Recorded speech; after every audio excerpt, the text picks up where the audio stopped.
What's up, y'all? It's your girl, Tech Job Tina, signing in. I got a really great episode for you guys today.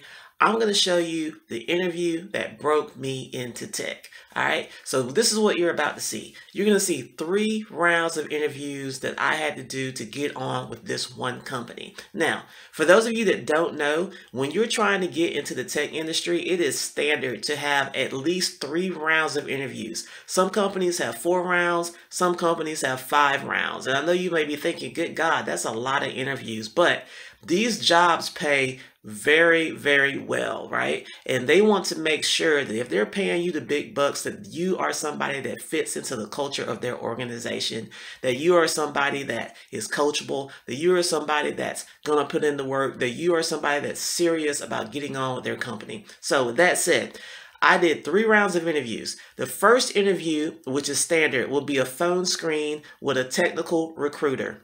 They may be called something like a talent acquisition specialist. Sometimes this person works directly with the company and is employed by the company that you're trying to get hired by. Sometimes that person may work for an outside agency. In my case, the talent acquisition specialist that I did my phone screen with, she worked for the company I was trying to get on with, right? So that was round 1.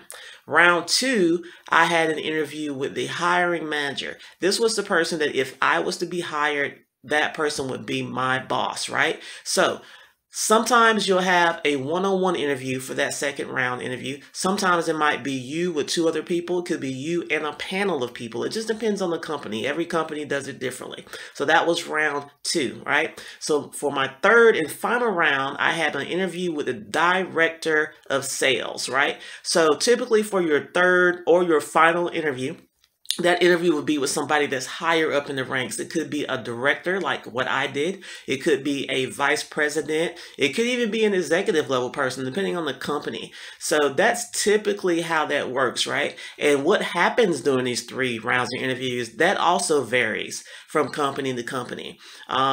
This particular interview, these 3 rounds that you're going to see that I did, they were very conversational, which really works for me. I really prefer a conversational, free-flowing, one-to-one, interview with people. And I was lucky enough to have that.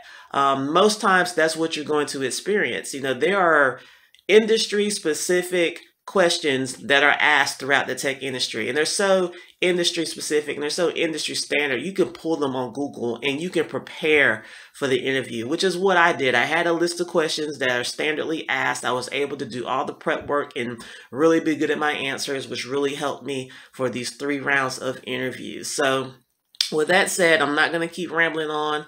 I want you to kind of take a listen to it. I hope you get something out of it. Here it goes.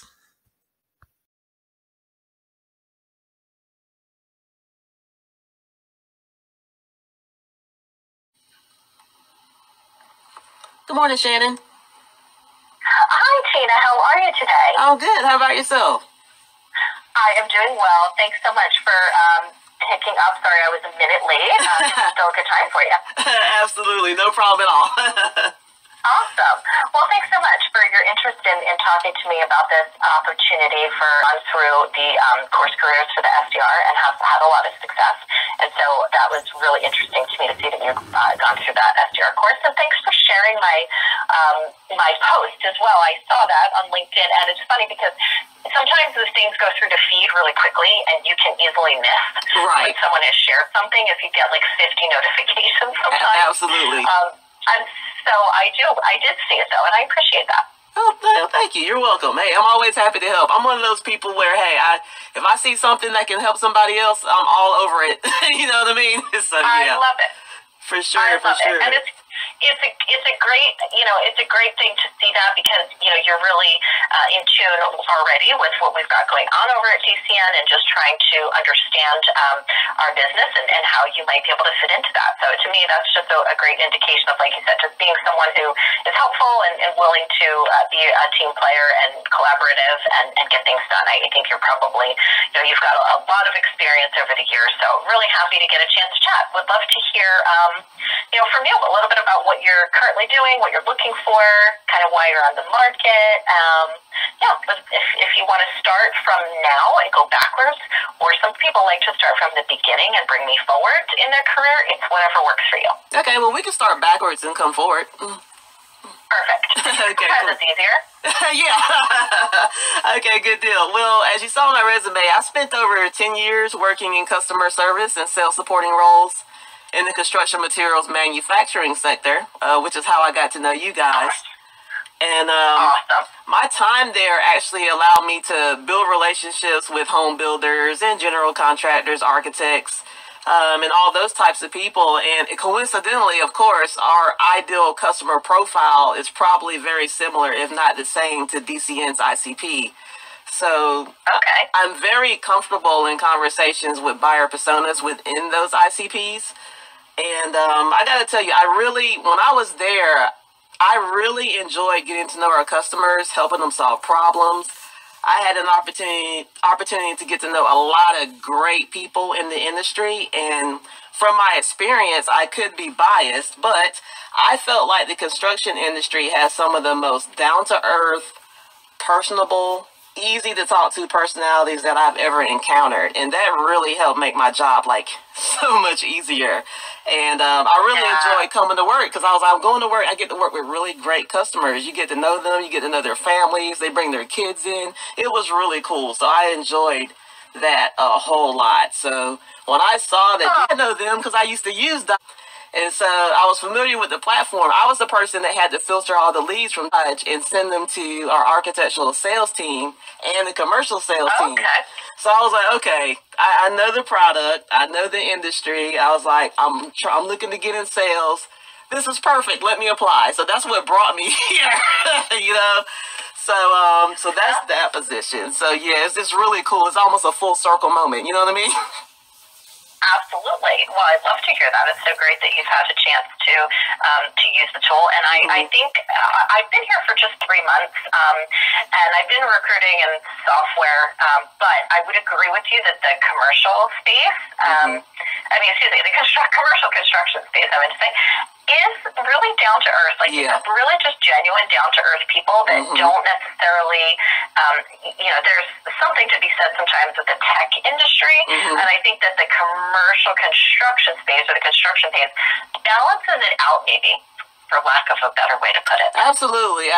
So I just really enjoy it because it really lines up with kind of my personality type. I'm a very laid back, kind of easy to talk to type of person, and it's like I really was able to communicate and build relationships easily because we're so close in personality type. So which was cool, and it's like I'm okay with all personality types, but if I had my choice, I love people that are really easy to talk to, laid back, and just just very simple, people to kind of get to know. That's really fun for me.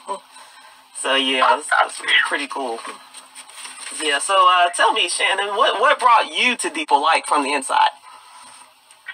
Well, that's a great question, and I definitely I love when people ask that question because you'd be surprised, honestly, or maybe you wouldn't, but I'm surprised still at how few people actually ask that. And sometimes it may be that people don't necessarily always understand that like an in-house recruiter that works for the company versus like an agency recruiter who's more similar to a salesperson. They're getting a commission. But yeah, I absolutely love in-house recruiting, and I've been doing software for the past, I guess, maybe 6 or 8 years. And it's just one of those things that once you find, I had, my background was mostly as an administrative assistant for many, many years. I was very fortunate to stay home with my kids for about 5 years. And then that's when I went back to a previous job for about 2 years, and then I was, laid off, and then I wound up in the staffing space, started in like agency, and then moved into corporate, like in-house. And I absolutely love it. And I actually honestly followed my prior manager, who I worked with 2 jobs ago here. So she had been my director of recruiting, and she started here in December. And she actually followed her prior manager too. So I really have that trust built in. I worked with them for about 4 years with my manager as well as her manager, who's our chief, our CHRO, Chief Human Resources Officer. And it's just like you were talking about, down to earth, very authentic people, where when you have a trust that you build up with your manager, and again, I'm fortunate that also extends to my manager's manager, and not everybody gets that lucky. It was one of those things where why would I not want to take this job? Exactly. And my last job, actually, I was working at 1Password, which is based in Canada, but a lot of people have heard of 1Password because they do sell their product B2C as well. So people can use 1Password, not just businesses. So I was working there for only about a year, and I loved it there. But when my old boss was working here, and of course I've always stayed in touch with her, and she said she needed a recruiter, and I was like, well, I want to come work for you. It was really just a no-brainer for me. But that, again, she's been here since December. And then her boss has been here, I think, since October. So you're only talking about 6 months. But from what I have seen, there's been such a great transformation inside the company since then. So I think you know what significant investment a year and a half, 2 years ago, and we then acquired a couple of other organizations. And so having mergers and acquisitions can be tough sometimes for people because I think by nature we can be resistant to change. But now I think that we have all the right people in place in terms of our sales leaders, our HR leaders.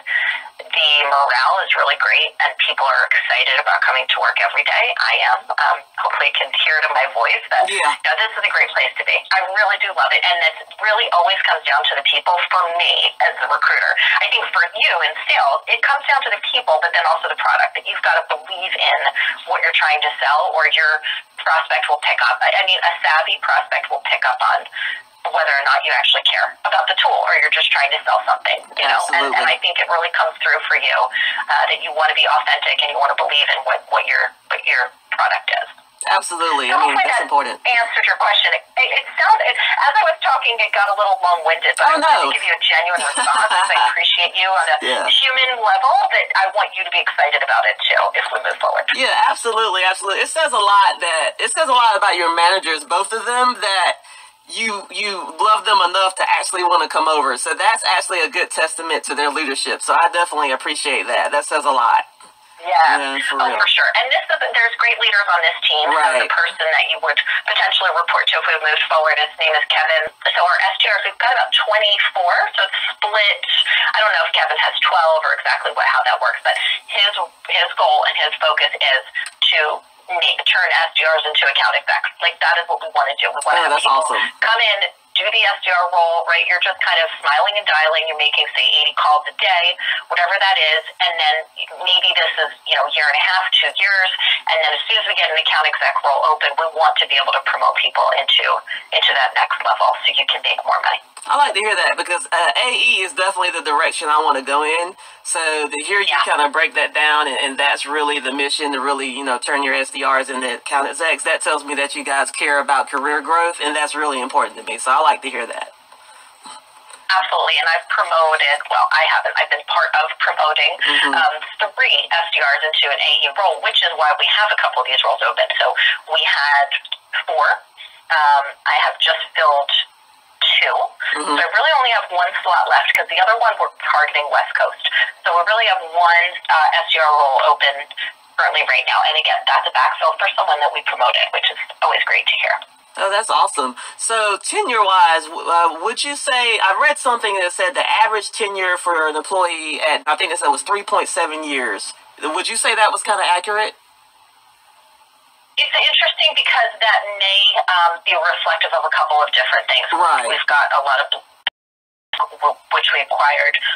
So we're about 600 employees in total, and out of those, legacy Blue Book back when I did commercial sales support, Blue Book was actually the second one that we used after Dodge. So I had some experience with Blue Book as well. So when I saw that you guys had a merger, I was like, that was a smart move, because that was the second one that we used. I was like, okay, that's really cool that they did that. So yeah, so definitely familiar with that. I think it was. And so now, really, at this point, I think there are really only a couple of other organizations or SaaS products that do really the same thing as our tools do. Exactly. There's really only a couple. And so that's a nice thing, too, for a salesperson is there's not a ton of competition. So as long as you're getting the right person, at the company to answer your call or your email, the chances of them knowing that they should have this, if they don't already have it, are pretty good.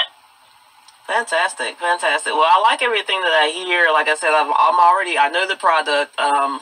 Love the customers that you guys target. I love what you said about the company, so that lets me know. I was kind of getting the feel. I was like, I think the culture is probably what I expect, and from talking to you, it really is. So it really seems like the type of environment where you get, even though everybody is virtually, I think you guys probably still figure out how to establish relationships within the company, correct? Oh, for sure. Yeah. I mean, we do a lot of things, on camera. I mean, certainly you don't always have to put your camera on if you're, not feeling well or whatever the case might be. But most of the time, I find that everyone's got their camera on. So during any internal calls that I have, with my teams or with hiring managers, hiring teams I'm working with, they're usually on camera, and we always enjoy the chance to just kind of connect with each other. Like you said, it's virtual, but you're in Georgia, right, Atlanta? Okay. So we actually are headquartered in New Jersey. We have an office in New Jersey. We also have an office in Massachusetts. And they will do, on occasion, they'll do like all hands meetings. It's going to be optional. They would not require you to come, and certainly we would pay for you to, to fly in and all of that. But yeah, I mean, they do occasionally have some in-person stuff that you could attend. That's really cool. I really like that. I like that a lot. So, okay, so let me ask you a question. I know we're doing a phone screen right now. What's your interview process? Are you guys 2 or 3 interviews, or how does that typically work?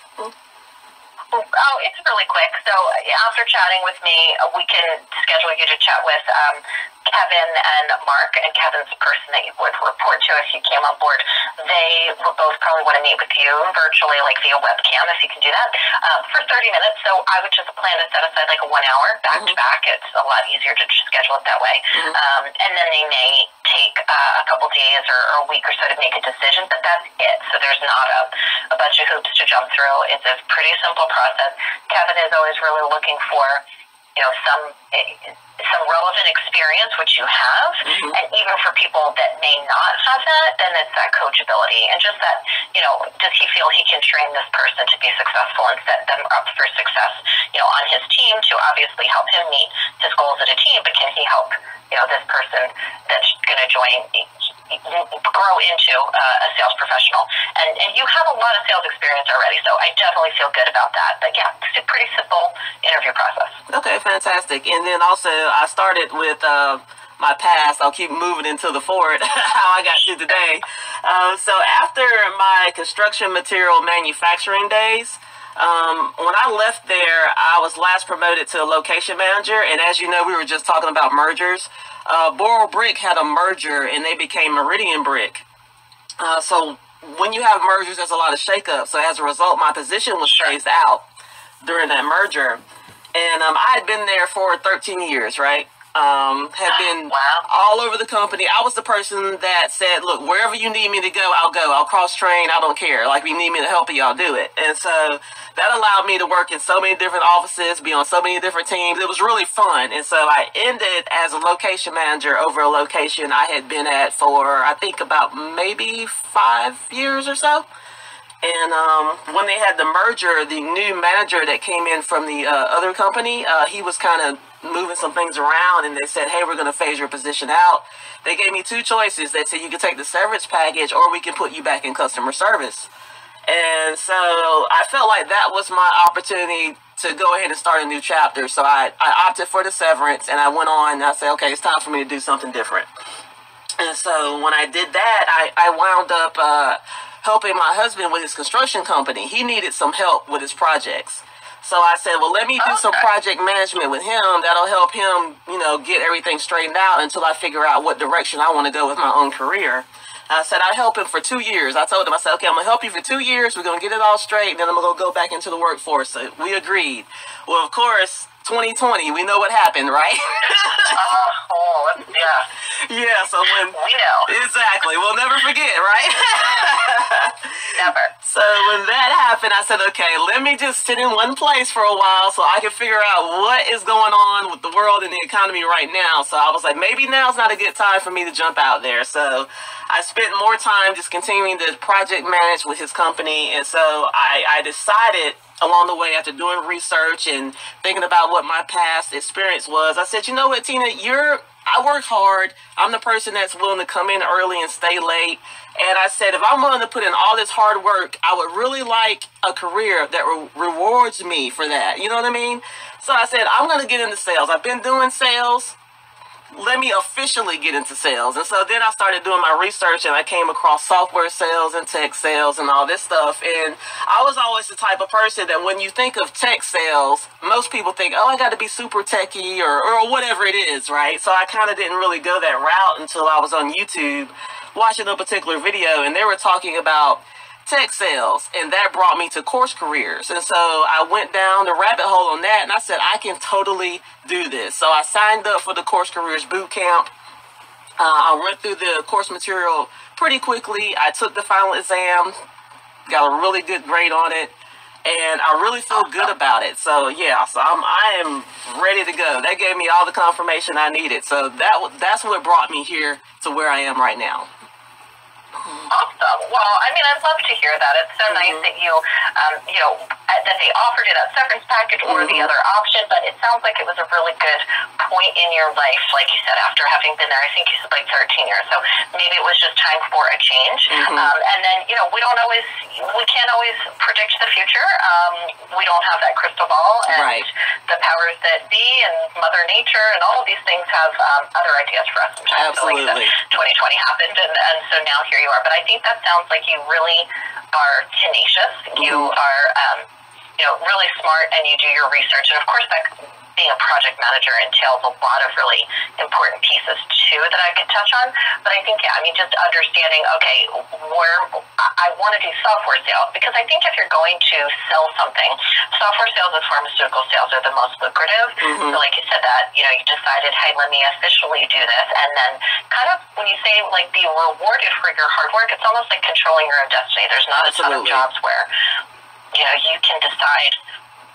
It's not 100%, right? You can't always control, are you going to get the deal done? But you have a lot more control over your paycheck than many other jobs. Absolutely. And so, I think that makes so much sense. And again, I've talked to people who've gone through course careers, and I think they do a really good boot camp. It does set people up to at least have a good foundation to get into an SDR role. You have an even better foundation because of multiple factors, like you've used our products already, and that you've already done, sales in different capacities. And, that project manage piece I was going to touch on. There's so much to sales as organization that I've never been a salesperson, but I talk to so many salespeople for, my job. And I don't know that most people who haven't done sales or are not recruiters really understand how much organization goes into it. Right. I know the tools will do some of it for you. So we use Salesforce. I think you have some HubSpot experience, which is awesome. It's easy to learn Salesforce. You'll pick it up. I think that while it does a lot of the work for you, it's dependent on the information that you feed into it. It can't read your mind, and so there's so much organization. You're project managing your own day, I think, in many ways. Absolutely. Okay, so you guys use Sales. What other tools do you integrate into your Salesforce as far as where are you pulling your data from? Yeah, so we use Salesforce, SalesLoft. I think we might use Zoom Info as well. And you'd have access to like LinkedIn Sales Navigator. But we do have a really large database for data mining because the data already in the system in Salesforce that we can data mine and we can look at. We also get, because the company's been around for many years, we have a lot of interest coming to us, so there are a lot of leads, and so the term marketing qualified leads or MQLs, you will get a lot of MQLs. So a lot of the leads that the SDRs are doing are warm leads. Some of those are somewhat like a call center type of an atmosphere, not really, but you will get inbound leads. So there will be times where people are just on the phone. So you're going to do outbound calls, but you do a lot of inbound calls as well. So we want to turn those marketing qualified leads or MQLs into sales qualified leads or SQLs. So your job would be, and I'm sure this makes sense too, going through course careers, your job as a SaaS SDR is basically you're setting appointments. So you're setting the appointments for an account executive, or even sometimes maybe setting a demo for the account executive. So that's how you will earn you meet your metrics and then earn your commission. Our commissions are paid monthly. So say for April 30th, the salespeople will get their commissions for March 31st. And so they're paid, 1 month later, which I think is pretty standard. Yeah, and it doesn't depend on if they actually can close the deal from the account executive standpoint. You're meeting your metrics, whether that's weekly or monthly. Whatever those numbers are, I'm not 100% sure the team can tell you what they are, but I think it's about 80 calls a day, and maybe it's like 10 appointments a week or whatever that number is, 12 appointments a week. If that's your metric and you hit that, you're getting 100% quota. If you hit that all, every week, then you hit 100% of your quota for that month. You get 100% of your commission, for that month. So it's not a percentage or dependent on whether the rep can actually close the deal or not. Okay. And then also, let me ask you, how much do you know about the onboarding process as far as the training and all that stuff is concerned, learning processes and everything? Yeah, I think the hiring manager could speak to it a little bit more than I can, but we do have a Salesforce, we have a mini sales boot camp. So you would be assigned a bunch of courses within Salesforce, and they'll know what your level of understanding is with Salesforce. Like sometimes I've hired SDRs who've done the job for a year and they use Salesforce. Well, they might need a little bit less training. So they'll know where you stand with in terms of your current experience level, and then they'll get you up and running in Salesforce and understanding that. So yeah, that mini sales boot camp, as we call it, you will be scheduled for a bunch of courses to take online. And usually there's more than one salesperson starting, and so we'll have day one is like a kind of a new hire orientation, but then we'll be in band with in terms of your current experience level, and then they'll get you up and running in Salesforce and understanding that. So yeah, that mini sales boot camp, as we call it, you will be scheduled for a bunch of courses to take online.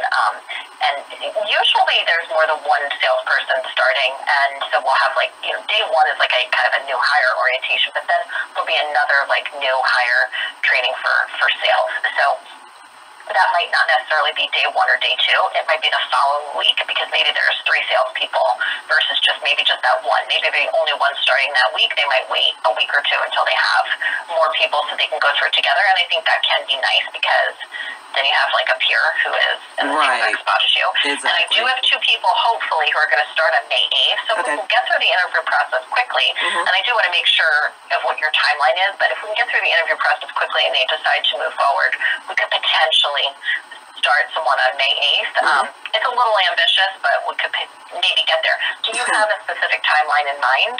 Actually, yeah, I was thinking to myself, I said, well, if they hire somebody, it's probably going to be first week in May. That's what I was expecting. Okay. Yeah, so that, I think May 1st is a Monday, so I would look at that following week, May 8th, but May 15th, we always, it's always a Monday, certainly. Yeah, that's fine. Yeah, so in terms of and I do apologize that I have another call at 11:30. That's fine. So I don't want to cut us short. You're certainly a lot of fun to talk to, and I feel really positive about your candidacy. Thank you. In terms of, you're welcome. In terms of your base, it's pretty standard. It's a 45,000 base and then 20,000 variable for the SDRs. So your on-target earnings for the year, what it looks like on paper if you meet all your goals, is 65,000. Is that doable for you? Let me. Is that pretty much set, or is there any room for wiggle room in that? It's pretty set. I don't see wiggle room there for the SDR role, unfortunately. But okay. I have hired in California at a higher base, because literally there's a differential, because it's just so expensive to live there. Yeah. It's possible that if they're blown out of the park and they feel well, Tina has a lot of experience already, she's super familiar with, what we need to do already, they might be able to get a higher number, but I don't know if I could confidently say it, just because we try to keep that standard across the board. And again, if you were to move up into an AE role, say a year and a half, 2 years, that's maybe a 55 base, and then a 50K variable. So then you're looking at 105. So that, and it's uncapped commissions, so you can make more than that. Okay. Certainly, then that's the goal.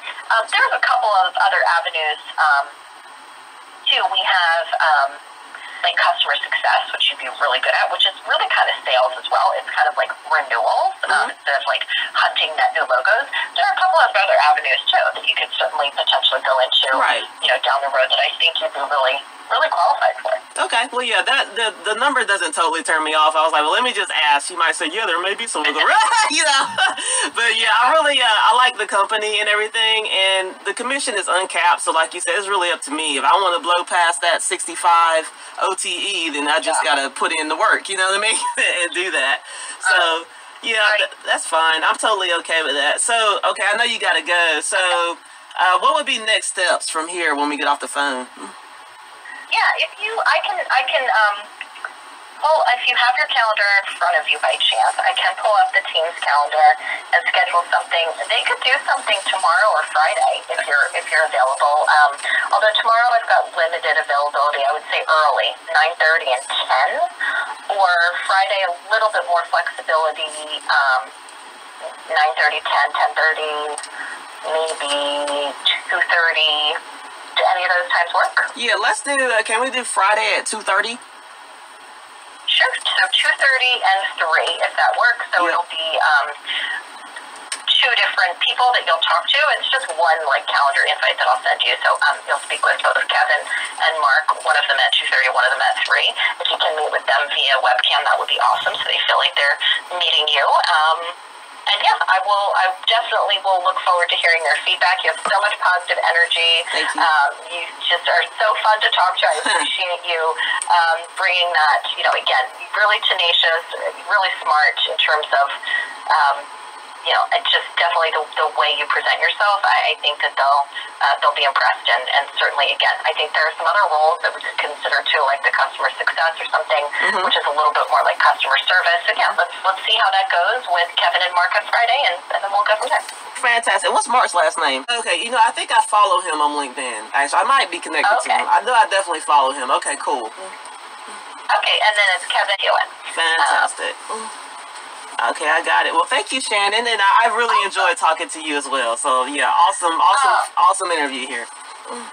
You too. Thank you so much, Tina. It was a pleasure. Have a great rest of your day. I'll send you over that info in just as soon as my 11:30 call's over. You'll get a message from me. Awesome. You have a great day as well. You too. Take care. All right. Bye. Bye.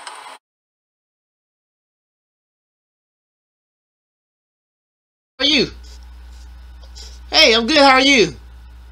Doing good. Awesome. So, pleasure to meet you. Let me just pull up something here real quick. Okay.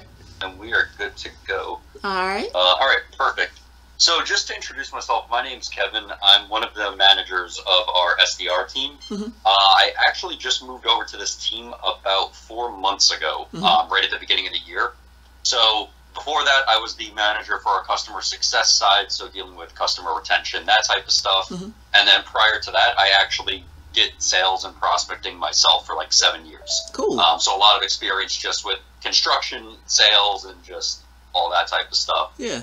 So pretty much my role lately has been just helping people learn about the industry, understand our customers better, how they're different than a regular person you might talk to, and how to change the conversations around it. Yeah. But yeah, that's, I just like helping people and doing that fun stuff. Okay. So just to learn a little bit more about yourself, what's some of your background and what led you here today to the interview? Yeah, absolutely. Great question. Kind of like yourself, where you said you love helping people. I'm the same way.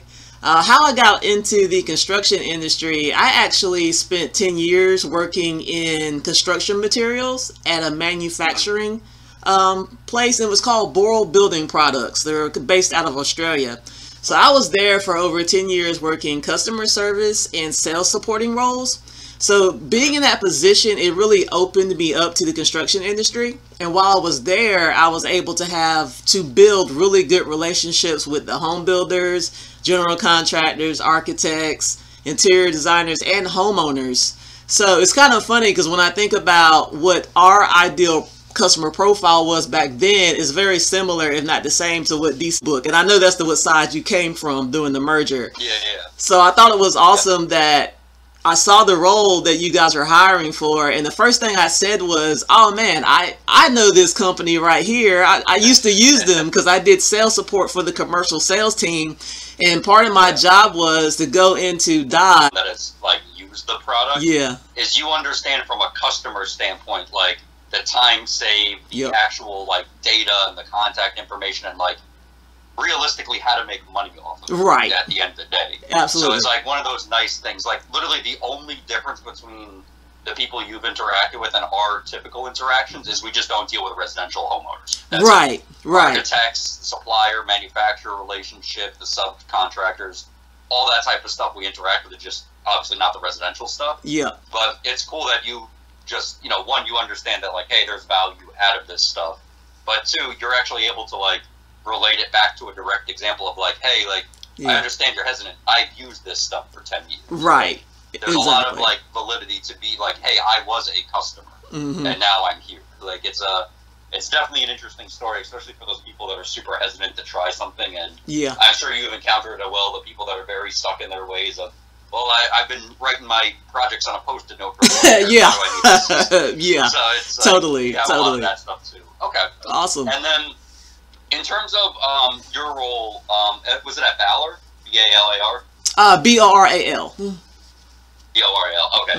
And when you were there, what did you specifically have like a certain role? Like were you helping like just find ITBs? Was it helping like with the spec side as well, or was there kind of a combination of everything? It was kind of a combination. You touched on a few different things. Yeah, it was kind of a combination of everything. So I would find the RFPs. I was also the person that typed up all the bids and made sure they went out.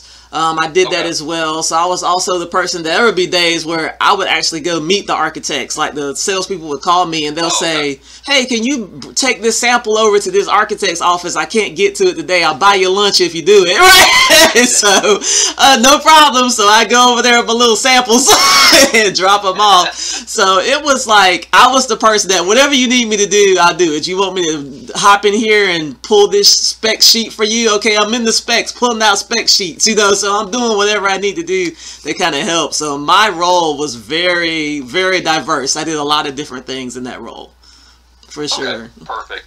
And then in terms of your career path here, what are some of your objectives? Like, obviously, this is like for an SDR position. So in a sense, it's, I mean, for you obviously know the industry. We'll just kind of give you the little extra tidbits that you need from our side. Right. And then the main thing is really learning our products, our services, and just like how we go to market, all that type of stuff. Yeah. But what's some of your goals? Like, you want to get back into like a sales role, a customer support role, something with like enterprise accounts again, or like what's really some of your like long-term objectives? Well, yeah, long-term, once initially just getting into the SDR role, of course, getting the sales side down, getting the processes down. But from there, I would actually have some interest in going the account executive direction.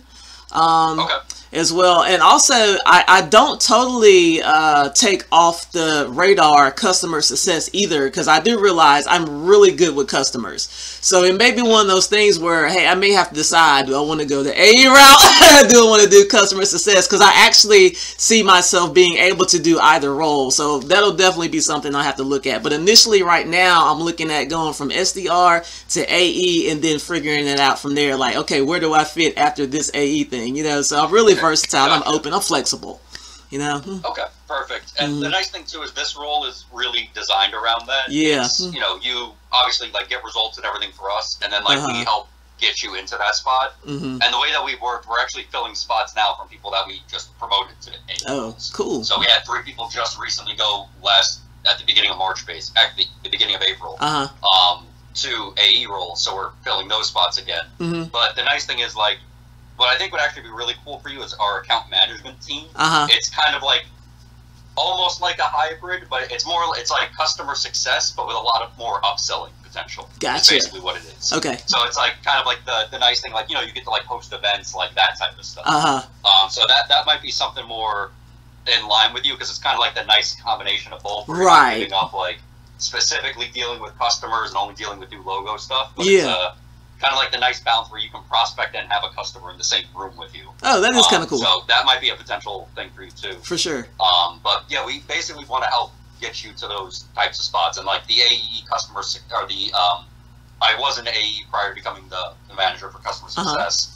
And then from the customer success side, that team like was formerly just account management, and it's split into account management and customer success. So I've actually been in all three of the roles. Oh wow! So it's like wherever you want to go, we can definitely like build towards that. I love that. And the nice thing is we do an all internal like outreach first. So hey, there's an open spot. Is anyone interested? You know, the people apply. We go through everything. Yeah. And if there's a match internally, that's it. There's no external reach outs or anything like that. Okay. So we like to promote within first, and then obviously just, you know, if it's not filled, then we'll go out from there. But you definitely have the opportunity to move up. Oh, wow. Realistically, that's what this role's objective is. Scale you up, and then, hey, where can you make a bigger impact? I like that. I like that. Because when I was speaking to Shannon, Shannon told me that. She said, look, she said, when you get into SDR role, their main mission is to get you out of the SDR role, to get you into something else. I said it when I came over. I said, I hate, like, especially from someone like in my background, like, I'm obviously young, and, like, I felt like my age held me back a lot from things, because it's like, oh, you're too new, like, whatever. But it's like one of those things where I don't like people to feel trapped. Right. Like, oh, like, I can't get promoted, I'm gonna get overlooked. Like, I felt that way for so long until, like, recently when I just really started, like, ramping up my career path. And I hate that concept of, like, oh, I'm just here, and, like, oh, I'm a top performer, they're not gonna get rid of me. Right. Yeah, absolutely. If you want to stay here, I will 100% keep you. Right. But if you want to do something else, like, I'm not gonna stop you from moving on to another team or anything. Oh, wow, So, okay, cool. Like, we have some people here that are, like, top performers, and they're like, nope, like, I've had my 20-year career in, you know, sales and stuff, like, this is where I want to be. Right. Okay, cool, you can stick around as long as you want, like, that's not an issue.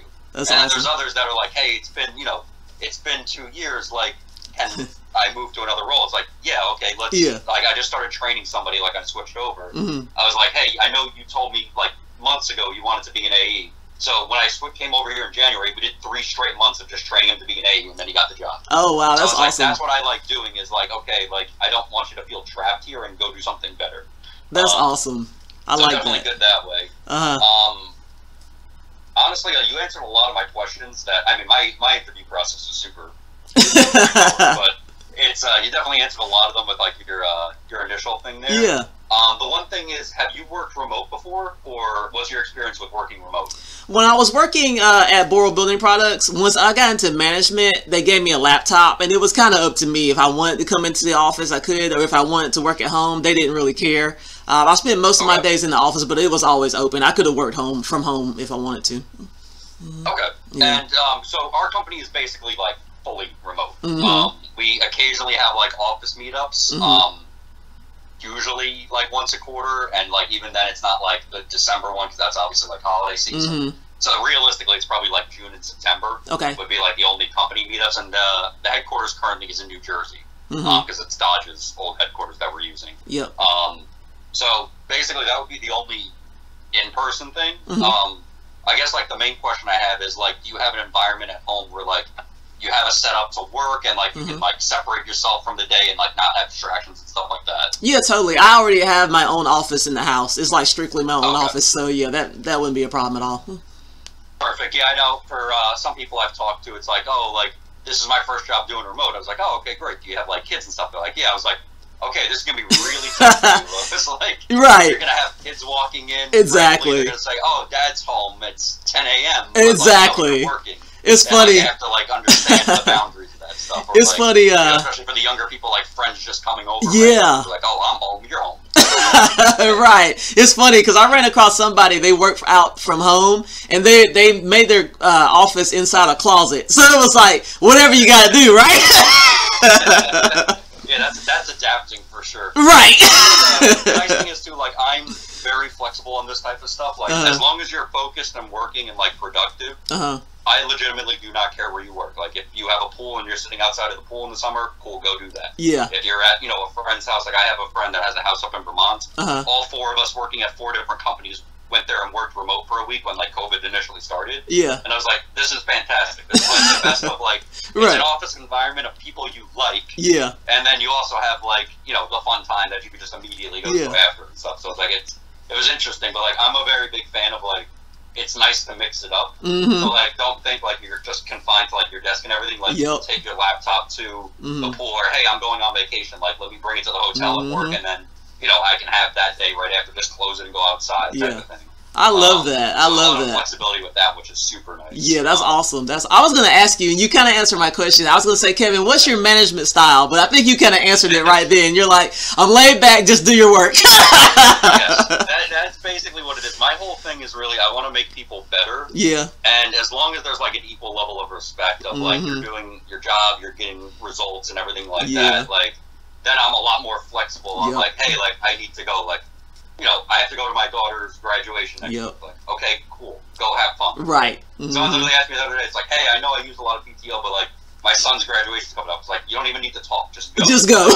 Like, I'm not gonna prevent you from seeing, like, that's ridiculous. Right. You're gonna miss a once in a lifetime event to work. Like, like go handle yourself. Like, have good like mental health and like de-stress days if needed. Like, I am definitely someone that like overworks myself for sure. I don't take vacations. I'm just constantly working after hours, like all that type of stuff. So take it from me, like you need those days because like I started to do it this year and it's like a massive difference. Yeah. Like, my mentality. Yeah. You gotta have it, man. Good for you. You know, it's fun, but you also have to like have those boundaries of like, okay, like, hey, I cannot be working this late every day. Like, I have a family, I have friends, I have all this other stuff to do that's like important too. So. Absolutely. Yeah, I definitely like that aspect of it because when I was talking to Shannon, when she was talking about, you know, of course we talked about the remote thing, and it does give you that sense of work-life balance, you know, and I really appreciate that because that is something in my previous roles you didn't really have, you know. So I think that's really awesome. That's definitely too, like, even coming from last year, like I was definitely hyper focused on like the work side of it. It's like so many things just get like overlooked when you're so dead focused, and it's like just not good. Absolutely. Like, there's way too much stress and stuff. So like I'm very like big fan of just like, hey, just go take a day. Like if you're calling people and you're like, you know what, today's not the day. Like, okay, cool. That's it. Like, absolutely. So, that's cool. So let me ask you a question. How did you get into the construction side of things, into construction tech? How did you get here? So my career journey is interesting. So I live in an area of New York, which is basically like it's like Westchester County, New York. So it's like an hour north of New York City. So it's like kind of like where all like the families live, and then their parents commute to the city to work. Basically, it's like the main way to think about it. Yeah. So I absolutely hate the city.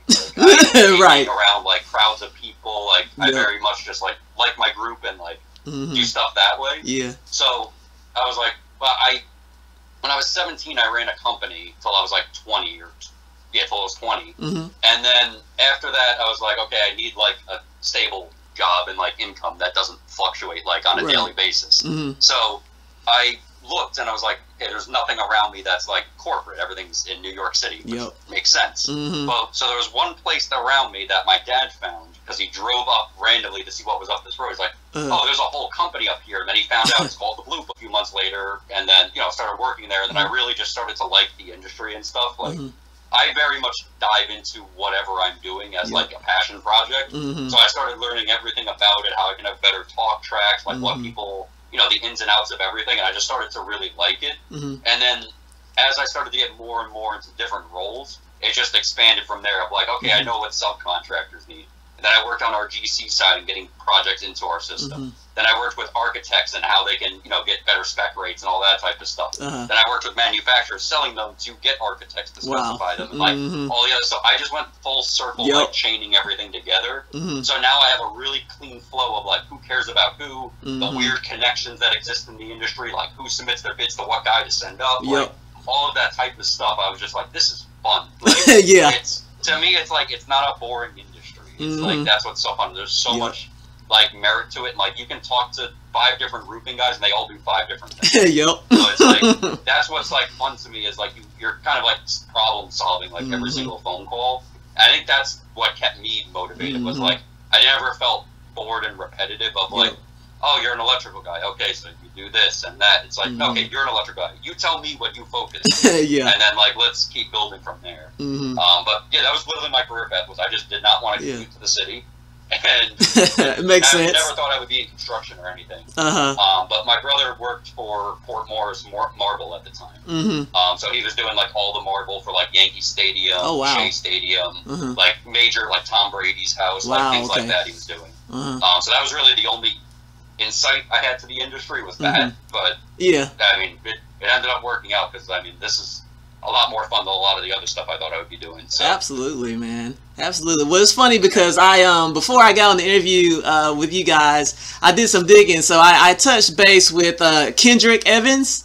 He just turned AE. He said, he said, tell Kevin about me. He's going to laugh. And I was like, okay, I'll mention your name. I don't know what that means, but I'll say it. No, he was the one I was explaining earlier that I came over. I was like, you want an AE role, and we just started training him. Okay. I was like, hey, I know we've talked about this in person. I was like, I know you want this. I was like, I'm going to train you like everything you need to know for this role. Man. And then like he got it, so I was like super happy. I was like, hey, sucks you're leaving. You're a great performer. I was also like super happy that you got this, this opportunity after a few years of wanting it. So yeah, like that's what I'm really about. And like, I mean, honestly, if you ping anybody that has worked under me, it's the same story. It's like I'm very direct to each person. Like everyone has their own conversation track, our own engagements, like inside jokes, like everything like that. It's just I mesh with everybody. Like I do not want to come here and have conflicts or like, oh, this person's pinging me again. Like, okay, no, I don't like. There's no reason to have that. It's just gonna make me aggravated. Absolutely, so, I like that. For sure. The only other question I have for you is: have you used Salesforce and like that type of stuff? Like, what technology platforms have you used like throughout your career? Well, for sure. Well, it's actually I took the Course Careers course, and I don't know if you're familiar with Course Careers or not.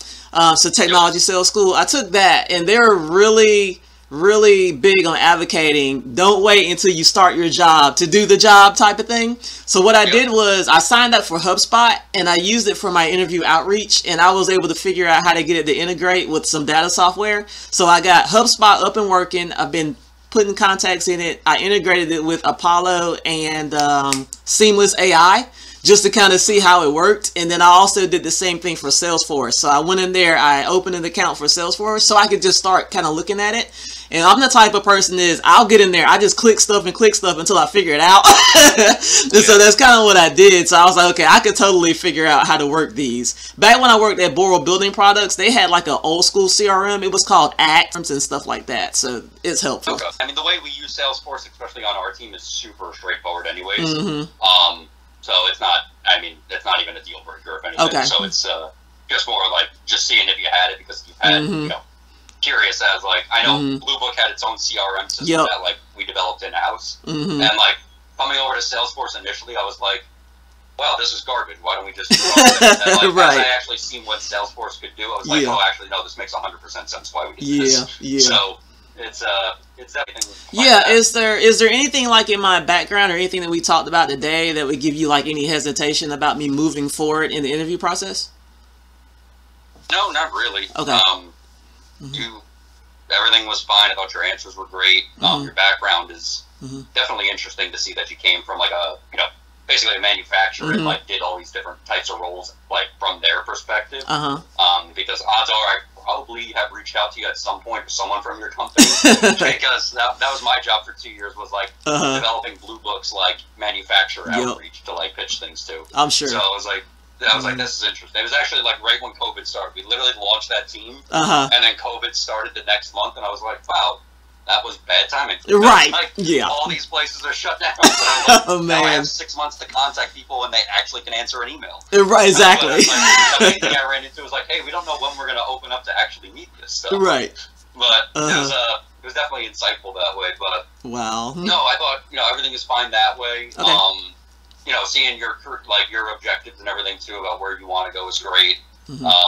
Realistically, it's just kind of setting the foundation of what makes the most sense for you and everything like that as well. Because truthfully, like you may also be able to apply for an AE role like now or any of the other spots that we have open too.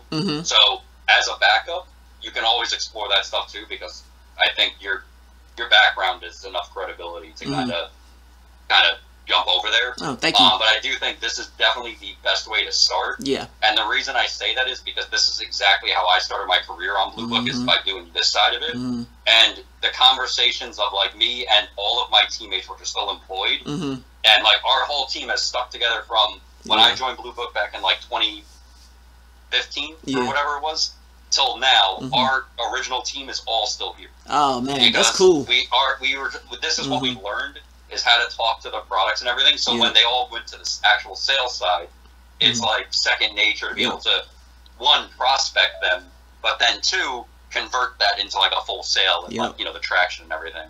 So I definitely think this is like the singular best starting point in the company. And like I said, this is not a prison, so it's it's the nice thing as well is you get to learn the platform, learn the products, and you might learn a product by talking to somebody about it. Be like, hey, like I really like this Suites platform because after coming from a manufacturer talking about specs, and this is a platform that architects use, like I can talk about that and like live this world of like why it's important. That might be a path you go down that you don't even know exists yet. Right. So it's like something like that, like, is where you'll learn all of this foundational stuff, and then you could say, like, hey, I know I said AE, but, like, I want to go on the Suite side because I can sell that product every single day. Okay. Like, you'll figure out what that driving point is, and I think that's, like, this is, like, the least high-stress environment to do it in. Obviously, it's sales and it's fast-paced and, you know, everything that way, but it's not like, hey, you're not performing next month, like, you're gone. It's like, hey, there's a ramp-up period, there's training, there's, like, a lot of time for you to just learn us, and then also you can apply your past experience to our stuff and now have talk track around it. I love that. So let me ask you a question. On your onboarding, how what's the first 30 days? Is that basically like training the first 30 days basically? Okay, that's what I figured. Basically the first week is like a boot camp in a sense, like kind of just a soft introduction to the products, the services, the company, you know, the HR stuff that needs to get done. The week after that is a little bit more of that, and then like an introduction into like shadowing. So kind of just like sitting behind somebody and like, you know, obviously virtually, but like sitting behind them and saying like, okay, like this is the phone calls they're getting, like this is what they're saying back.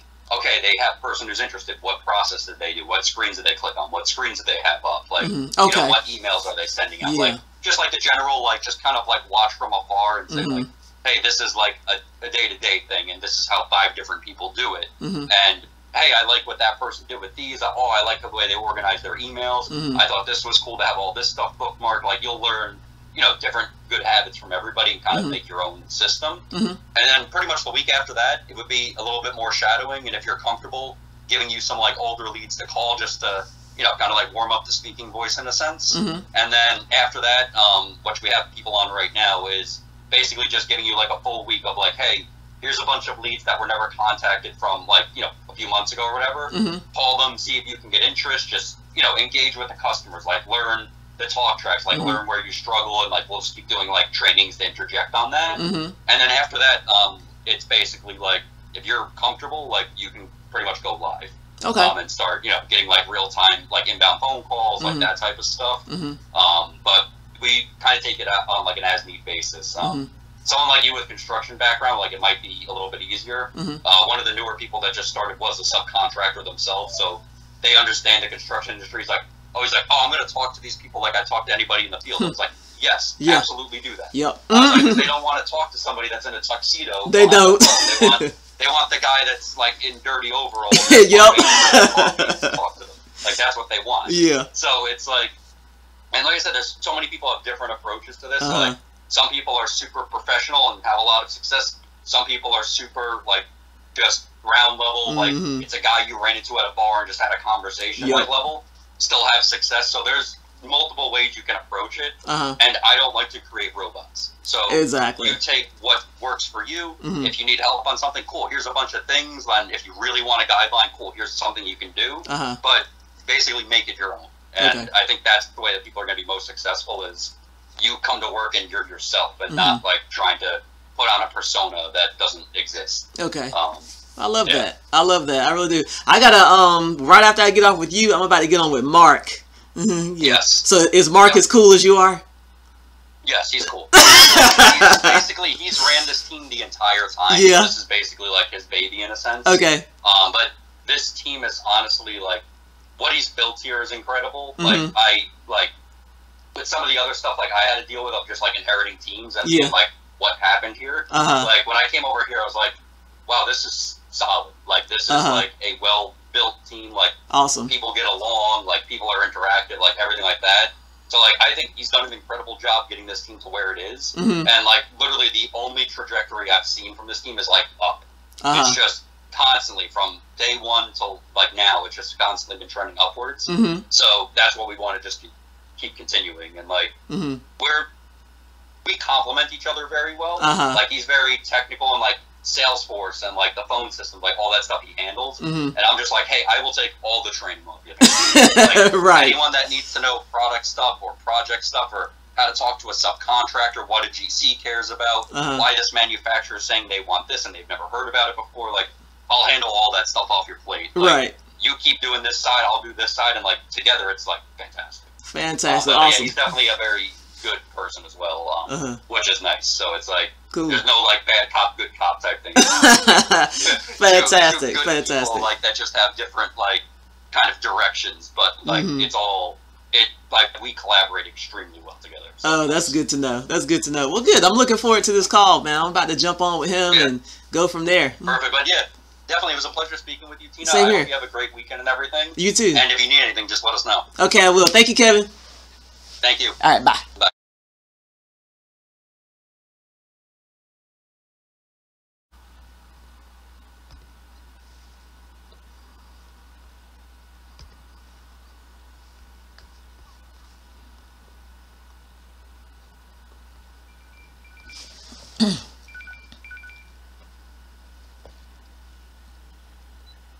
Hey, Mark. Hi, Tina. How are you? I'm great. How are you?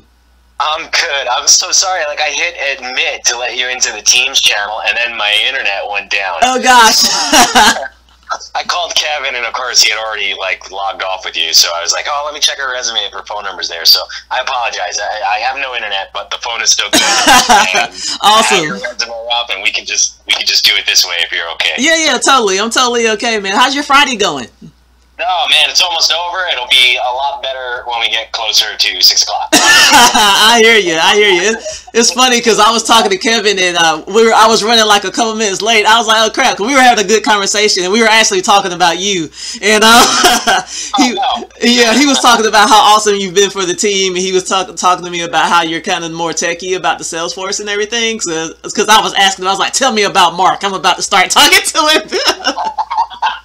Yeah, no, that's good. That's funny because Kevin's been on this team now for I guess we're going on 4 months now. So I mean, he better start learning his stuff quicker. Yeah, it was a fun conversation. He was really cool. The conversation with him went well. Yeah, it was really good. So I really enjoyed talking to him. I think we had a really good conversation. I enjoyed talking to Shannon too. So just. Really nice people you got over there. I also talked to some of your new AEs over there, just kind of get an idea. And everybody's saying the same thing, and it's kind of what I was feeling about the company. Like, it seems like a really great place to work. And even back when I used your product, I really always had great interactions with everybody at Dodge. And so, yeah, so it's just good to know, man. It's a great company to work for. From what I'm hearing, everybody loves the experience there. So I love hearing that. So it's awesome. Yeah, that's great. Hey, tell me, expand a little bit more on that. I didn't know that you actually used Dodge. Yeah, for sure. Your resume? Yeah. I think I don't remember, but I'll tell you how I ended up getting exposed to Dodge. I used to I spent like 10 years working in construction materials at a manufacturing and distribution company. It was called Boral Building Products. They were based out of Australia. So I worked there for actually 13 years, and while I was there, of course, all their customers are pretty similar to your customers. I think now, back then, I think you did residential stuff, and I'm thinking you don't do that now. It seems like it's commercial, right? All commercial, yeah. Yeah, so back then it was residential and commercial. So I worked on the commercial sales team at Boral Building Products, and what I did was I ran sales support for the architectural sales team and the commercial sales team. So what I would do is I would use Dodge and the Blue Book. Of course, they were separate back then, but I would use both of them I would pull all the early RFPs for the architectural team, because their job was to go out and get our product into the specs. So I would pull all the early on RFPs and divvy those out to the architectural team. And I would also pull all the ITBs and divvy those out to the commercial sales team. And I also had other jobs where I was tasked with writing the bids and actually making sure they went out as well. So I did a good ton of that in both of those systems for the commercial sales team. And I was in that role for probably about a good maybe 4 years. And then I went over to residential sales support, did the same thing, except this time we pulled there used to be this report that you could print, and it showed you who pulled permits. And the residential guys liked that report so they could get that long list. I think that's coming back for for the Blue Book Network. Okay. And I came off in a meeting that we had like a couple weeks ago where they were like, we need that back. And although I don't know if it's for residential because we don't do residential anymore. Right. But, yeah, I think it's a similar function for a commercial. So yeah, so that was my experience there, and it was really cool because I was telling Shannon, I said when I saw the role come up that you guys were looking for a sales role, I was like, man, it'd be a no-brainer. I got to apply for this for this job. Yeah, so it sounds great because it's funny. I when we started sourcing for this role, I started looking at what I have hired in the past, right, and what made people successful. And I've always tended to move towards the technical aspect of it. Like if somebody's got Salesforce experience or sales off experience, like that's a plus. Those kind of things. If they've been an SDR before, that's a plus. But they don't have the construction knowledge, right? Like who does, unless you've been in the space before, right? What are the chances that I'm going to find somebody that's got like an SDR background and a construction background? Because it's not that common that you have a company that does both, because there's not that many software companies out there for construction. But I think the harder of the two to learn, either the technology of being an SDR or the construction space, tends to be the construction knowledge. Like the software, I mean, you took courses, you've been around Salesforce. It's not that complicated. You could use it pretty much anywhere, and it might be a little bit different, but it's the same thing no matter where you go. And you can learn the technology pretty easy, but the construction industry is so vast and so large, and there's so many nuances and little pieces to it. And you don't have to know it all coming in. That's why this is technically an entry-level role, but it certainly helps you have the conversations with the people that are interested in our software, being able to relate to their industry and talk to them about it. And I think that's definitely an advantage. So like when you say it's a no-brainer, looking at your resume, of course, it certainly seems that way. So I know you already spoke to Kevin, so forgive me if I'm being a little redundant. No, that's fine. Did they give you a rundown of like what the basics of the role entails? Yeah, like what I did at Borgo Building Products? No, here at Dodge, like what we're looking for the SDR position. Oh, yeah, for sure. I know that when I was speaking to Kevin and Shannon, they had mentioned that the role would be something that was probably a little bit of inbound and outbound for the SDR entry-level role. Yeah, which is fine. And then they kind of gave me the rundown, said it'd be roughly 80 calls a day. And then also we talked a little bit about how you guys start out expecting your SDRs to move into other roles, which I thought was good because you guys really care about career growth. Yes. So we spoke about that. So when I was speaking to Kevin, he was kind of asking me where I would want to go from SDR, and I told him that I really am interested in going the AE route eventually. And then I told him I'm also keeping it open because I know how it is. Sometimes you get into a role and you may move into another role and discover, hey, I really think I might like it over here. So, and he kind of made it seem like you guys were really flexible and open to that, and that you kind of really encouraged that within the company. So I thought that was really cool. Yeah, definitely. I mean, the reason why I have roles open is simply because I promoted a bunch of people off to, not me, but like we promoted people right off to a bunch of AE roles, right? So I know, I've done interviews and it's always like, oh, why do you want to join us? Oh, I want career growth. Oh, we do that here. And then you get there and like you have to like take somebody out in the parking lot just to get an opportunity, It's not like that here. It's I mean, obviously we have to have roles open, but when roles open, the first place they're going to want to look is internally, and AE is an option. It's one of the most direct linear paths to progressing from an SDR. But there's also account managers. There's also customer service, and then there's all the other silos that are in the organization. You can certainly go to any of them. Our data organization, our IT support, whatever. You can pretty much go anywhere. But AE and AM are kind of the direct, most correlated routes that you want to go to, and it's either pre-sales or post-sales, right? That's kind of how it goes. Well, pre-sales, sales, or post-sales. That's kind of the progression. So we do offer that. I look at it like, just to kind of give you my spin on it is. I know this at 80. I use 100 as the marker, but 80 is kind of what we are averaging today. But I kind of look for people to just.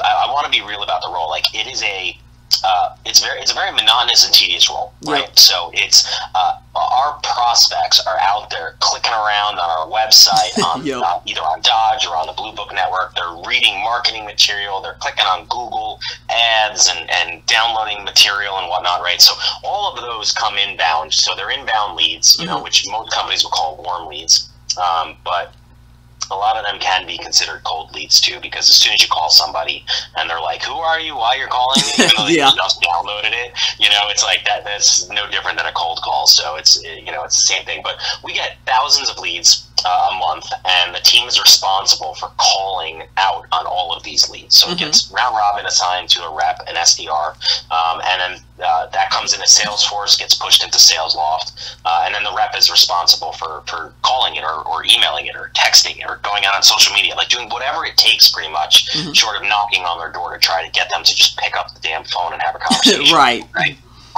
And then that conversation is really, you know, it really should be catered to who and what they are. So you do a little research before you call them, you find a little bit about them, you talk to them. There's a difference between a roofing contractor and an electrical contractor, you know, and what they want out of our system. An architect and a building product manufacturer is obviously going to use us differently than a subcontractor, right? So it's having that conversation, and the SDR job is really to try to turn what is considered a lead or a potential prospect into an opportunity, which is when we basically say, we verify a couple things from them. We're like, are you in commercial construction? Have a conversation around who and what they are. Find out if they're really, you know, pretty much a good fit for us, and then just see if they're interested in learning more. And if they are, we'll take that lead, convert it to an opportunity, and transfer it over to an AE or a sales rep who will take them further along in the sales cycle, right? So we don't close the deal. We just kind of tease it, right? Gotcha. So it's trying to get them interested in speaking to the next layer in the sales cycle. And we look for our SDRs to get about 70 of those appointments per month. That's our meeting standards. You can exceed that, of course, and the commissions are all tied to that. So you get you know, incentive to go over your 70, but you know, just hitting the 70 is a challenge in and of itself, you know, because you're trying to call all these people and get them all involved and have those conversations. So, you know, when I say monotonous and tedious, it's like, it's just call after call after call. Right. You know, I use the term 100 because if you really think about it, it's like, I really try to push the teams to try to get towards 100. Yeah, I can see that. It sounds like a lot, but like, nobody picks up their damn phone, so you're leaving voicemail. That's right. That's right. The volume of calls only matters when nobody's picking up, right? So absolutely. If you can make 4 calls and get 4 opportunities out of it, and that's amazing, you know, it's like, that's great. But if nobody picks up, like, there's no reason why you can't make more calls in a given day. So it's an average. Yeah, absolutely. It's funny because when you say 100 calls, to me, it really doesn't sound like a lot, and I'll tell you why, because when I worked back at construction materials, our phones rang off the hook, and I felt like we must have answered like 500 calls a day. I mean, so to hear you say 100 is like, okay, that's totally doable. You know? Well, it's kind of funny because it depends on what people's backgrounds are. Whether 100 calls sounds like a lot or not. And, you know, but I took this role over, I don't know, we're going on probably 2 years now, specific to here at Dodge. I've been here at Dodge for like 5 years, but I've managed a role like this at other companies too. So I'm pretty good with like how this role is supposed to operate. But when I first came over, like the team was making like 30 calls a day. Oh, wow. And I came in and I was like, nah, guys, you got to make 100 to 120. I know, they were like, whoa. They were like, what are you smoking, right? I brought in, you know, we implemented SalesLoft or Salesforce the right way. We implemented SalesLoft. We put processes in place and procedures, and all of a sudden it was just like, oh wait, like I can leave an automated voicemail. What?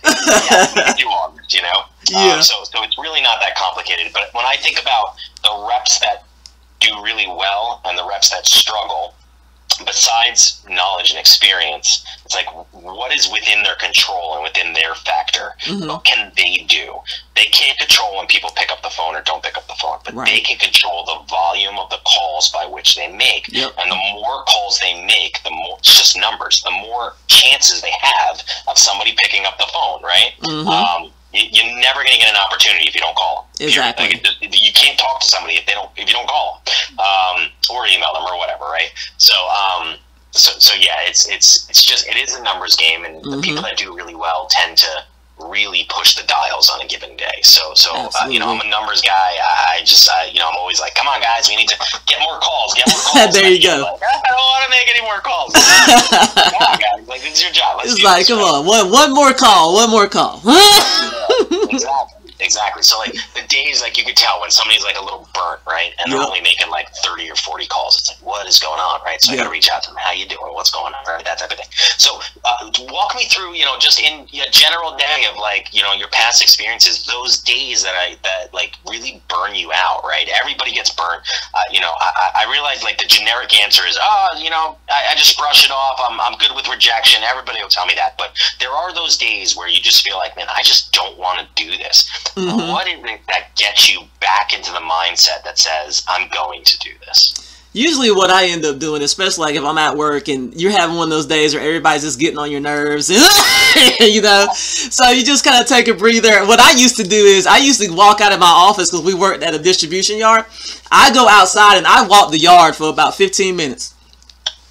And that would really help just bring me back to center and say, okay, it's just a moment. It'll pass. You know, just move on to the next thing. And that's kind of what helped me. I kind of have to, you got to find your outlet, whether that's backing up, listening to some music for a little bit, or going outside and taking a walk, or having a conversation with someone you really enjoy talking to. Figure out what your outlet is. And that always, that'll bring you back to center and you're able to kind of just keep it moving. And that's what's worked for me.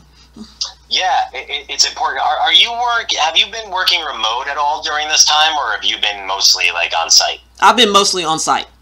Yeah, so I think it's extremely important, and there's a reason why I bring this up on every interview is because you know there are those things where it's like, you know what, it's okay, get up, step away, take a breather, do what you need to do exactly to center yourself again and get back into the game, right? Because if you let that fester, your day is going to be rotten, right? And you're not going to like it, right? And I'm telling you, like with this type of a role, it's not a complicated role, but it is. When I say I'm on the tees, it's like, I don't want to do this anymore, but I got to make another like 50 calls, right? And you got to push through that. So there's got to be ways where you have to stop and recenter yourself and kind of think about going back at it. But it's even more complicated when you are remote, right? So I want to talk just a little bit about that, right? I'm not going to say anybody can work remote, but it's a different scenario when it's like, yeah, I can get up, I can go take a walk. You can still do that when you're remote, but you can't turn around and just talk to a peer. Right. Or when you need help and you're struggling and there's people you're messaging people and they're not answering you, right? It's like that can add to an elevated level of frustration, right?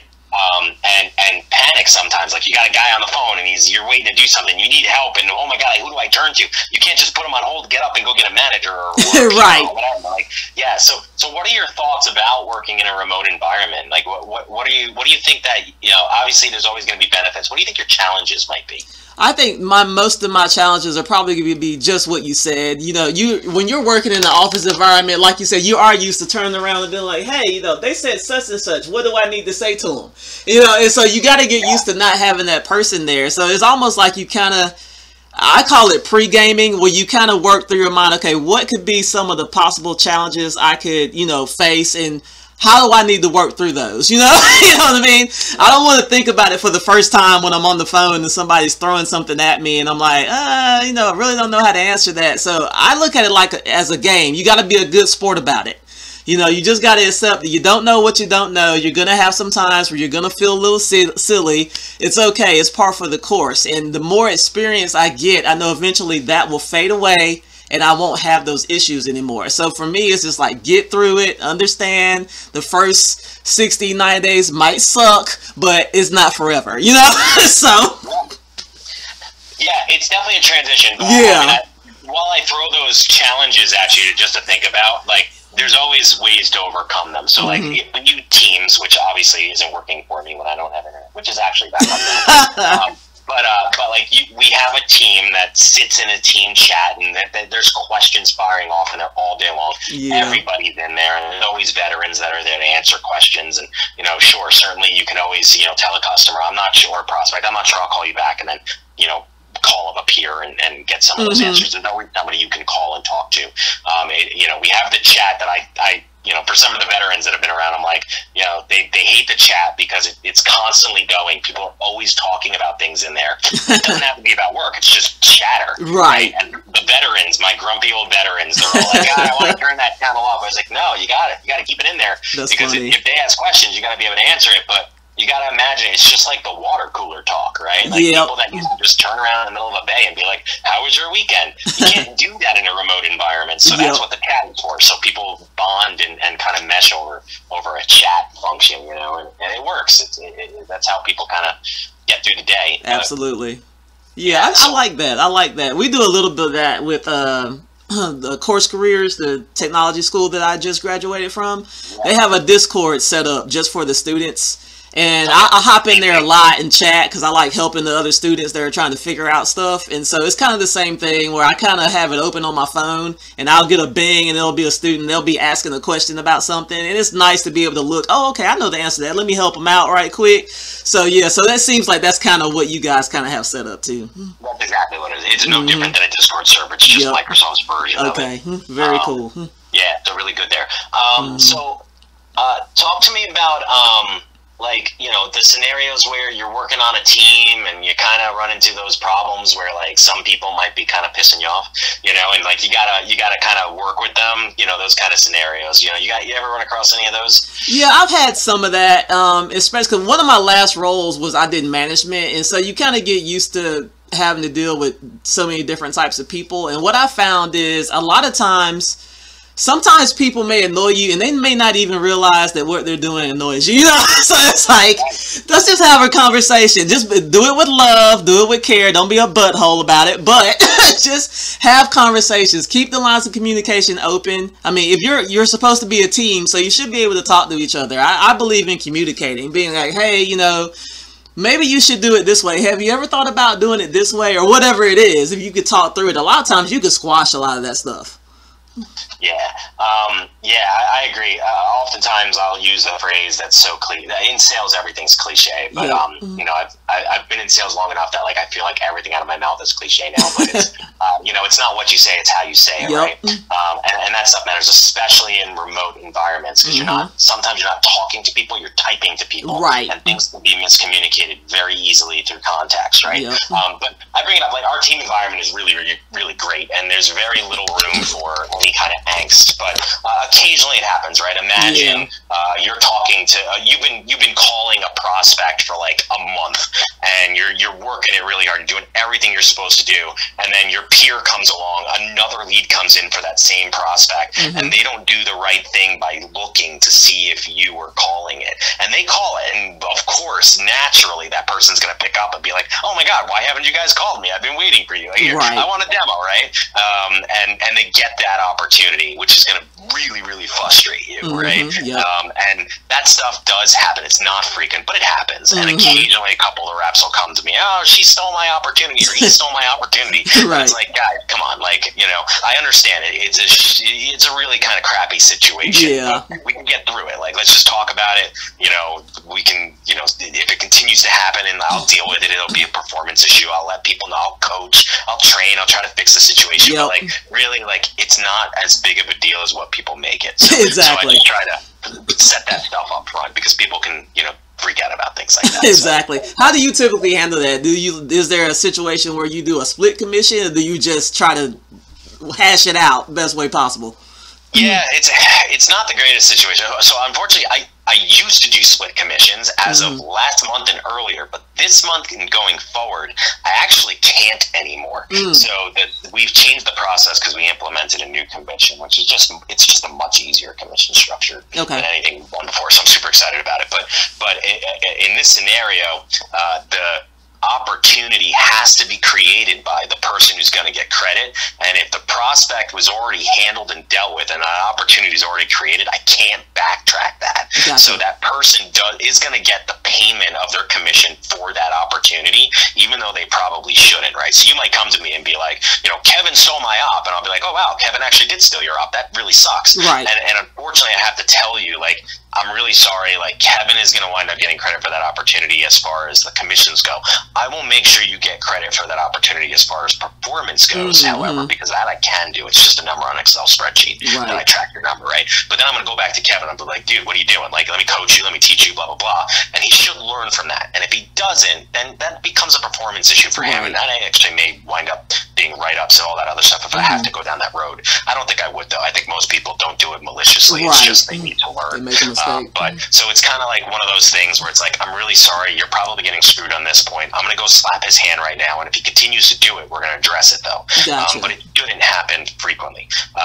If we wind up going into that situation, we'll have to change the process and pivot, but that's how I foresee it coming out. Okay, Mark, how would you describe your management style? My management style, I don't know. I'm person by person, right? It's like everybody, I think, needs a different management style. But I like to just try to be a person. I always joke with people. I'm like, okay, there's like Mark, and then there's Boss Mark, right? And I'm almost always just going to be Mark. I'm going to talk to you like a person. We're just going to kind of goof around in a one-on-one and figure out what's going on. I like to goof around and just make sure people are having a good time. But when like something serious is like, okay, guys, like Boss Mark's coming up, right? And then that's when I'm like, okay, I have to do this stuff because this is our jobs. We have to fix these things. We got to drive to a number. But I'm always there for support. I try to have the one-on-ones every week, but I always tell people if, for whatever reason your one-on-one gets canceled or rescheduled, or maybe it's on a Thursday and you have a question on Tuesday, like, do not wait. Just message me on Teams. I might be in a call. I will always message you back. We might not be able to call right now, but I will set something up and we'll handle it and we'll talk about it. I know it sounds kind of fluffy because a lot of people say it, and I think the term gets overused nowadays, but work-life balance, that matters to me because I want work-life balance. And I actually think that the term should be reversed. It should be life-work balance, but it is what it is. I work an awful lot, but I don't expect the team to work an awful lot. They are restricted pretty much to their 8 hours of work, but I am flexible to say, like, hey, if you need to come in late, you need to leave early, you need to take a lunch at a certain time, you need to go to the doctor, you need to go pick up a kid. I don't care. I really don't. Like, you just work your 40 hours during the week if you can. Like, try to make it up, fit it in, right? You're an adult. You know what your number is. You know how to hit it. Go hit it. And if you need extra time this week, that's fine. We have flexible PTO. I don't care. I don't even need to know why you need off. Just tell me you need a day off. Right. Okay. I love that. Yeah. I love that. So let me touch a little bit on the 70 appointments a month, I believe you said. What percentage of the team is hitting quota right now? About 50%, right? So which is that might sound high, but the problem, or maybe low. I don't know how you view that, but I have a lot of really new people right now. We are ramping up. Like, I think we're going to wind up with like 8 or 9 brand new people all around at the same time, ramping at different levels. So there's a reason why that number is not higher than 50%, but. And actually, let me backtrack that. I honestly don't really know. I'd have to look because we changed our number from 60 to 70 this month. When we revamped the new commission structure, we bumped the target from 60 to 70. So about 50% of the people were hitting above 60. So, but I do know some of my top performers easily scale 90. Like they're in that like 90 to 100, 105 range. But unfortunately, a bunch of them just got promoted. So but I think the team right now, I'd say it's a very even-keeled bell curve. You've got like a portion of the team that constantly hits their number or goes over. You got a portion of the team that's right there, like right on the cusp. They're probably sitting around that 50 to 60 range. And a couple people that are either new or struggling. What do you think? Can you hear me okay? Yeah, sure. Okay, hold on. It went really low for some reason. Let me see. All right, how's that? You sound great. Okay, good. good. So let me ask you a question. On your people that are like blowing past quota, what do you think the biggest difference is between them and somebody that's maybe barely meeting quota? Yeah, so 2 things. Maybe 3.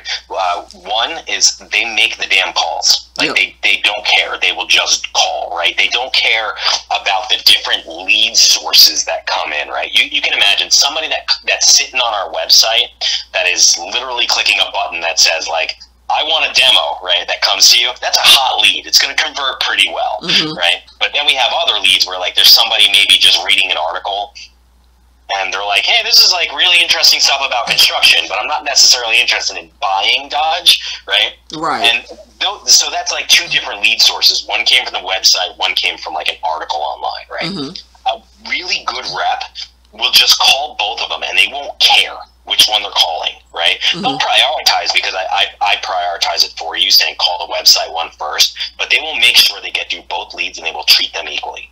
A rep that struggles is going to be like, oh my God, I'm only getting those ads. I'm not getting any website leads, even though it's a real round robin. They just focus on the negative stuff, right? So one is, a successful rep will stick to it. They will make more phone calls than anybody else.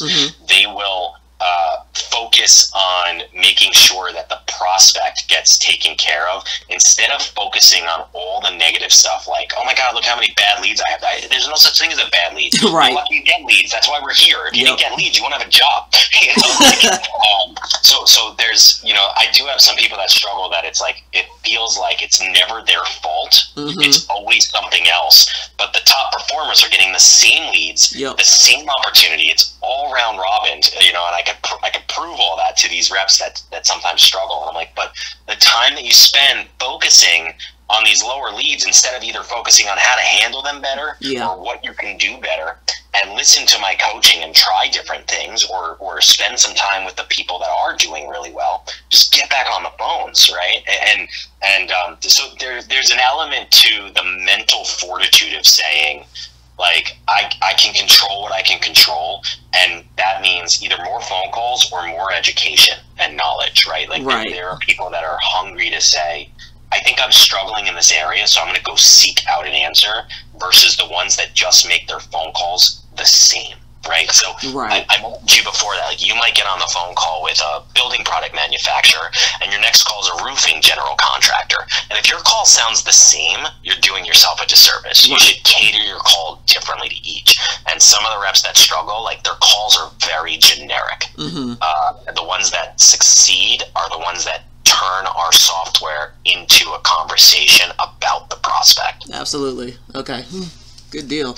So out of your SDRs, how long do they typically remain SDRs before they go into the AE roles? It's a good question. So I usually throw out the comment a year or two, right? And it does vary. It's going to depend a lot on you, like how ready and willing you are to move on, but also whether or not I have open positions, which we have like 40 AEs, so there's usually a pretty good chance that there's some movement over there, because there's going to be either promotions or turnover in those roles. But I think about at minimum a year, because it probably takes that long to really learn, like, our software, and for us to get a return on investment on the hiring, and making sure that, like, you are a consistent performer, and the ramp time, all that stuff comes into play. But probably about a year to a year and a half is when you should probably be like, I'm not learning anything new. I'm bored. I need to do something different, and I want more money, right? Like, any combination of those things are probably going to come at me. And at that point, that's when, like, the whole time we should be sitting down and talking about, like, what your career path should look like, and working towards that along the way, so that when the position does open up in the sales team, it's not you saying, hey Mark, I want to go over there. It's them coming to me saying, hey Mark, is Tina ready? Right? We want her.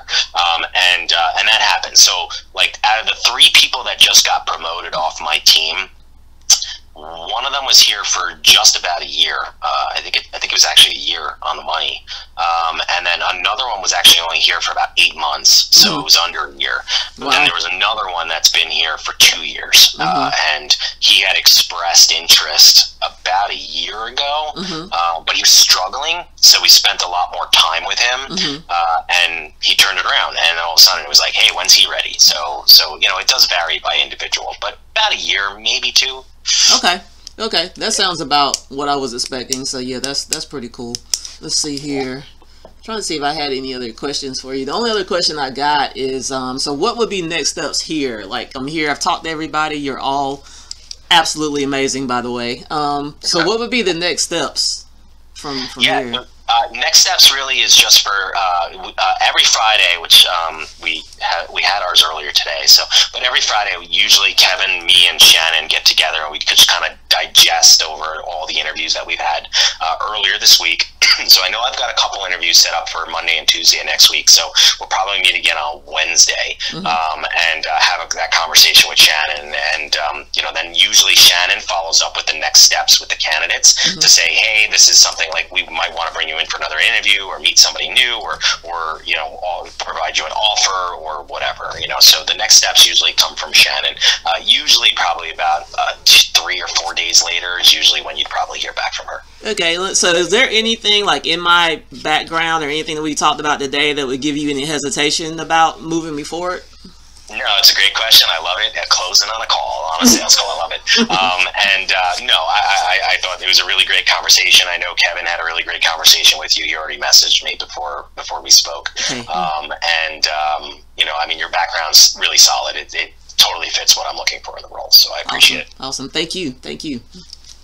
All right. Well, I appreciate your time. Thank you so much. And like I said, the next steps would really be for us to connect with Shannon, and she'll reach out to you. Fantastic. Thank you, Mark. I appreciate you. All right, Tina. Thank you for being flexible with my technology. No problem. It never freaking fails, I appreciate your time. Have a wonderful weekend. All right. You do the same. Thank you. Thank you, Tina. All right. Bye.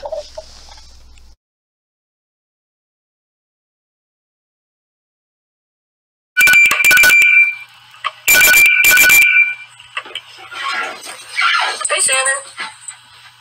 Hi, Tina. How are you? I'm great. How are you this morning? I'm doing well. Is this a good time for you? I'm a couple minutes late. Sorry about that. No, that's no problem. Yeah, this is good. Awesome. Well, how did everything go from your perspective with Kevin and Mark? Everything went awesome. It was funny because we both went over our 30-minute windows because the conversation was really good. So... Well, that's always a good sign. Exactly. It was awesome. I really like them both. So, just the energy I've been getting in all is really awesome. Even leading up to my interview with Kevin and Mark, I reached out to some of your AEs just to kind of see what they said about the company, and everybody loved it. So I was like, okay, this is fun. So I'm happy. Oh, wow. I'm really glad to hear that. It's great that they were responsive too. Of course, hopefully they gave you their honest opinion, but the fact that they replied to you, I think that definitely indicates that they were really willing to give you their real opinion. So I'm glad to hear it. For sure. So of course, I am calling you because they do want to make an offer to you for the SDR role. So congratulations. Thank you. You're welcome. So I just wanted to cover a couple of things with you. So really just kind of some housekeeping stuff. I think you and I talked about the in terms of the compensation, that it's fairly straightforward. There's not typically much that I can do in terms of getting any wiggle room. So the offer would be $45,000 base, and then $20,000 would be your variable. So your OTE is $65,000. And of course, we would want you to make as much as possible. Doesn't mean that you're limited to that, but that's what it would look like on paper. Okay. So if you feel good about those numbers, we could get the offer letter in your hands. We would just have to cover like a start date that you'd be looking at, and then a couple super general housekeeping questions. Yeah, let's do it. Start date. What do you think would work for you? And we always go 2 weeks out.